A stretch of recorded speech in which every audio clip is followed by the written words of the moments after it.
Howdy, this is Tom, the Disabled Prepper. Welcome back. Well, we've got through our 78 subscriber giveaway, and our world has continued to evolve, our society, our current way of living. There's a lot of talk out there, of course, lots going on, including a stalled presidential election. Now, you know that I don't really like to discuss politics, and at the same time, I am a prepper. That is, or a survivalist, I guess. I can use both words interchangeably because one of man's most basic instincts is to survive. And whether he's surviving out in the wilderness against mountain lions and bears, or he's surviving in the inner city trying to get through life without being carjacked, robbed, beaten, or any of the other things that we face in the city. On the other hand, those in the country, they have to face things like the derecho, which was a wind that swept through the Great Plains of this country a couple of months back and just took out millions of acres of corn and soybeans and other staples that we use in our daily lives to survive, to eat and survive. Or whether they're the cattlemen up in the North Country, that the Dakotas and Wyoming, where they're hit by a freak snowstorm and lose thousands of heads of cattle, which happened somewhere around 2013, I believe, 2013, when I was living in Wyoming. A lot of cattlemen lost a lot of cattle. And these are the things that we face in life, whether, like I say, in the city or whether you're in the country. We all have a desire to survive. And the way we try to survive is we prep or we prepare. Consequently, that's why I don't really like the word prepper, because it's kind of hip. It's kind of preppy. It's kind of cool and commonly known and accepted, when in fact, behind being a prepper should be survival. Now, as I've said multiple times, I don't like to discuss politics, but part of survival is politics. Politics is part of survival. Politics affects our lives.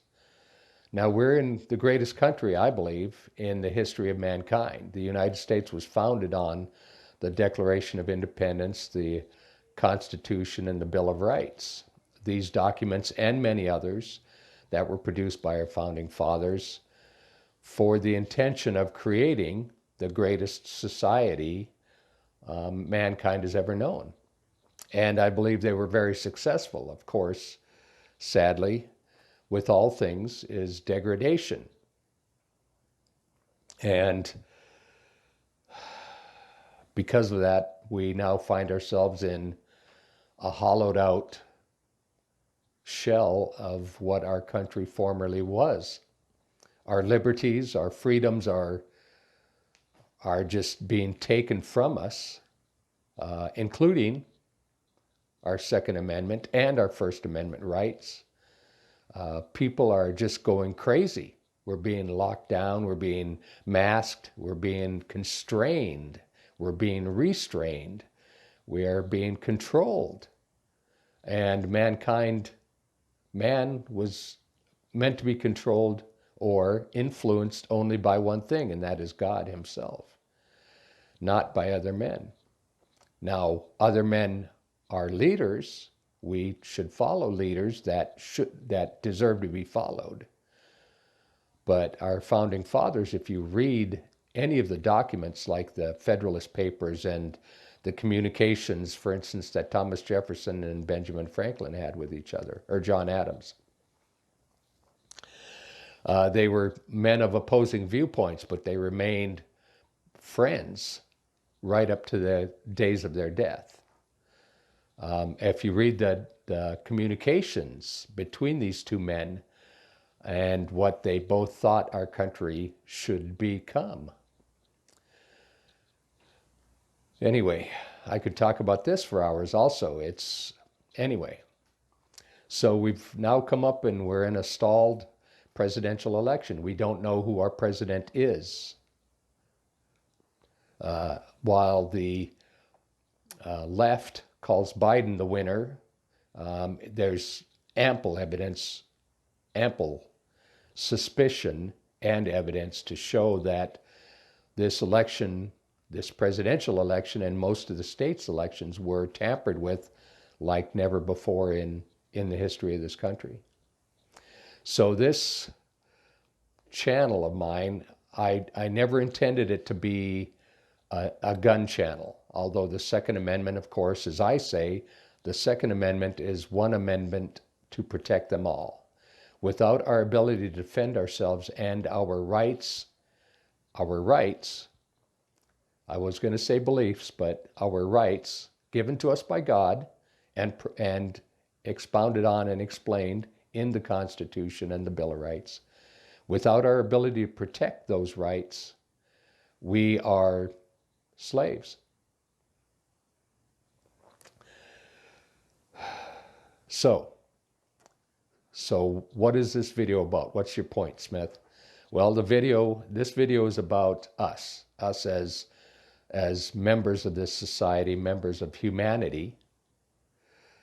Now, a lot of people know about the yellow vest protests that are going on and that are, I understand, are continuing to go on in France.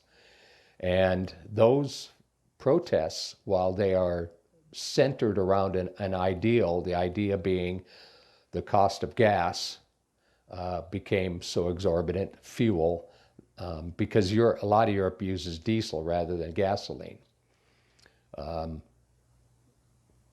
More so than gasoline. But anyway, but those protests go far beyond just the cost of fuel. Those protests also go straight to the heart of being oppressed and restrained by their government. And those protests, in a sense, are coming to America, are here, thankfully, are here. And I think we need to become more active in that regard. We need to stand up more. We need to make our voices heard more. Not on street corners waving flags, although that's good. That is a very good thing. That's valuable.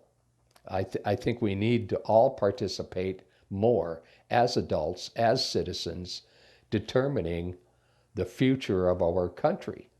Now, a lot of this, I admit, they say the boomers, I'm a boomer. I was born in 1958. Us boomers are the ones who brought this country to its knees. Now, and there's a lot of stuff on the internet. There's a lot of hate towards boomers because they say it's our fault. Now that, I refuse to accept that. But granted, I will accept my responsibility in the sense that I was not as politically active in the ways that I should have been. I should have been at those school meetings refusing to allow my children to be taught some of the things they were being taught, refusing to allow that curriculum into the schools that my children were attending, that my taxes were paying for.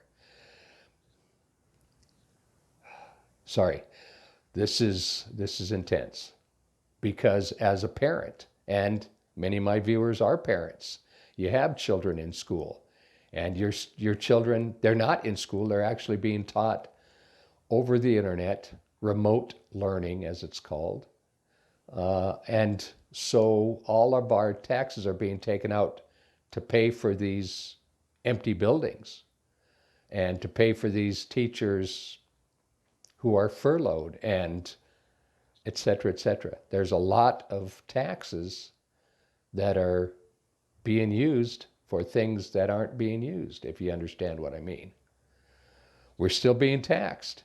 The money's still being taken, but Why are we paying for buildings that aren't going to be used? And the teachers unions are now demanding that we not open schools. And it's all blamed on this pandemic. See, it's a war of words. And I hate the word pandemic because it's not a pandemic. A pandemic was the Spanish flu of the 1917, I think it was, whatever it was. Literally people, the Black Plague, that was a pandemic. There was people dead in the streets. People would be walking along and die in the street. That's a pandemic. Now you tell me, show me pictures of all the dead bodies in the streets, and I'll believe it's a pandemic. So this is us being controlled. We need to stand up. We need to go to our city council meetings and we need to tell them, no, you're not going to allow this crap. We're going to listen and we're going to respond responsibly.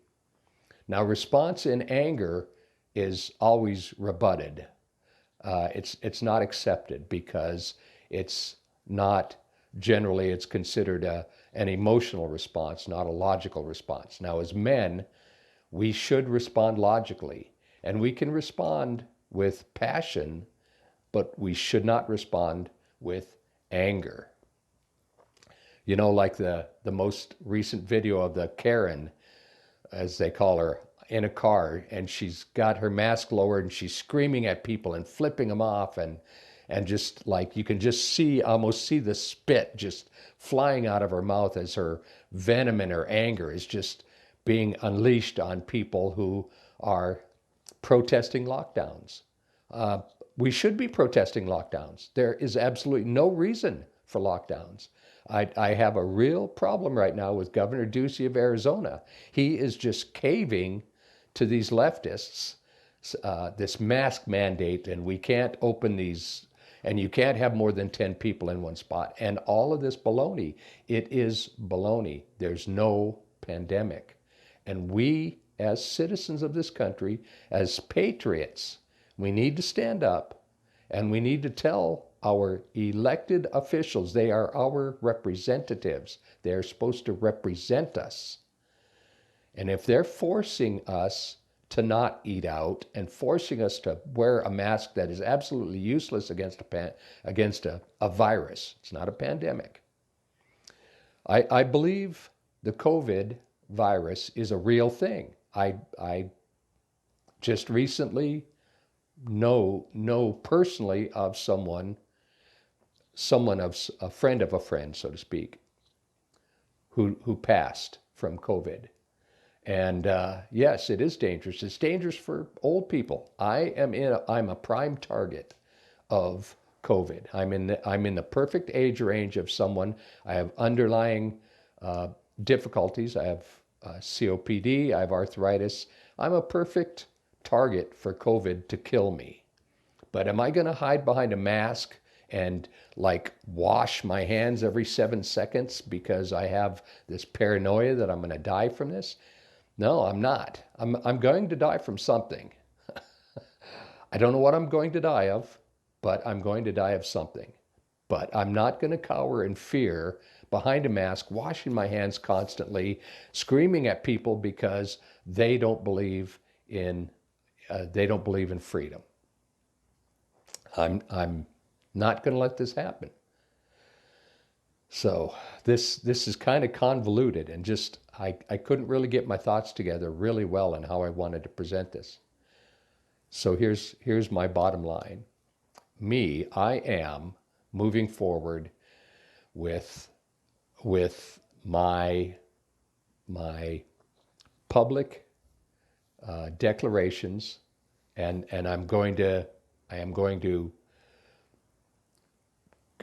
go beyond a simple clicking of a button on the internet. Sign this petition and let your representatives know that blah, blah, blah, blah, blah. You know, a lot of people do that. I encourage it. That is a very important step, but it's just one step. We also, like I say, those of us as parents, we need to attend these school meetings.